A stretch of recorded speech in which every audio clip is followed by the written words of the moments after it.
নতুন বছরের শুরুতেই দেশের স্বর্ণবাজারে আবারও মূল্যবৃদ্ধি হয়েছে।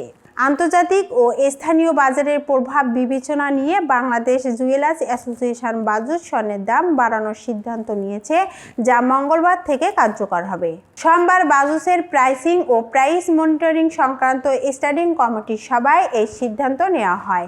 ঘোষণায় জানানো হয়, প্রতিটি ভরিতে ২,৯১৬ টাকা করে বাড়িয়ে ২২ ক্যারেট স্বর্ণের নতুন দাম নির্ধারণ করা হয়েছে ২,২৭,৮৫৬ টাকা। নতুন বছরের শুরুতে ২২ ক্যারেট স্বর্ণের দাম ছিল ২,২২,৭২৪ টাকা। নির্ধারিত দামের সঙ্গে সরকার ঘোষিত ৫% ভ্যাট এবং বাজুস নির্ধারিত ন্যূনতম ৬% মজুরি যোগ হবে। তবে গয়নার নকশা ও মানভেদে মজুরি ভিন্ন হতে পারে।